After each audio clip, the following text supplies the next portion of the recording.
কুরুক্ষেত্রের যুদ্ধ শেষ হয়েছে 1000 বছর আগে, কিন্তু দ্রোণপুত্র অশ্বত্থামার জন্য সময় যেন থমকে দাঁড়িয়ে আছে সেই অভিশপ্ত রাতে, যখন পাণ্ডব শিবিরে ঘুমন্ত বীরদের হত্যার অপরাধে ভগবান কৃষ্ণ তাকে অমরত্বের অভিশাপ দিয়েছিলেন।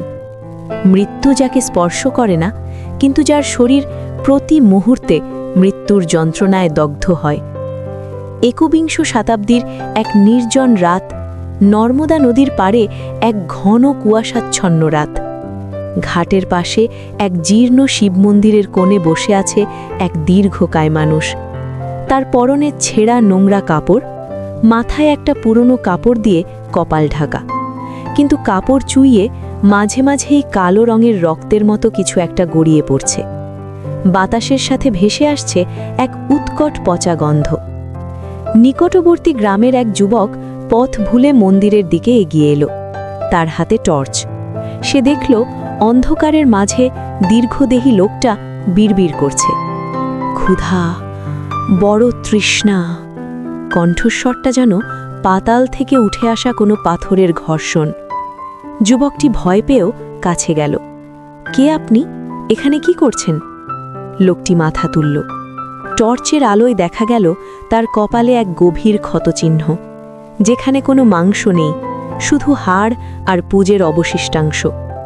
যুবকটি শিউরে উঠে জিজ্ঞেস করল, আপনার এই অবস্থা কেন? হাসপাতালে চলেন। লোকটি হাসল। সেই হাসিতে কোনো আনন্দ ছিল না, ছিল কয়েক হাজার বছরের ক্লান্তি। সে বলল, হাসপাতাল? যে ক্ষত ভগবান নিজে সৃষ্টি করেছেন তাকে পৃথিবীর কোনো ওষুধ সারাবে না রে বালক। আমি তিল তিল করে শেষ হচ্ছি, কিন্তু শেষ হতে পারছি না।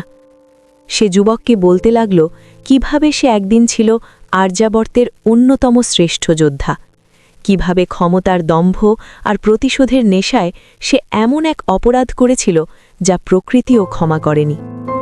আমি আজও সেই ঘোড়াদের ডাক শুনতে পাই, পাণ্ডবদের সন্তানদের সেই আর্তনাদ আমার কানে আজও বাজে। কৃষ্ণ আমাকে বলেছিল, তুমি মানুষের মাঝে ঘুরে বেড়াবে, কিন্তু কেউ তোমাকে আপন করবে না। তুমি মৃত্যুর জন্য প্রার্থনা করবে, কিন্তু মৃত্যু তোমার পাশ কাটিয়ে চলে যাবে। আজ 3000 বছর পেরিয়ে গেছে, আমি আজও সেই অশ্বত্থামা। ভোর হওয়ার ঠিক আগে যুবকটি যখন সাহায্যের জন্য লোক ডাকতে গেল, ফিরে এসে দেখল সেখানে কেউ নেই। শুধু মন্দিরের মেঝেতে পড়ে আছে কয়েক ফোঁটা কালো রক্ত, আর বাতাসে ভাসছে প্রাচীন চন্দনের হালকা ঘ্রাণ। অশ্বত্থামা আবার হাঁটা শুরু করেছে, হয়তো কোনো পাহাড়ি গুহায় বা জনমানবহীন মরুভূমিতে। তার মুক্তি নেই, কারণ তার কপালে আঁকা আছে অনন্তকালের অনুশোচনা।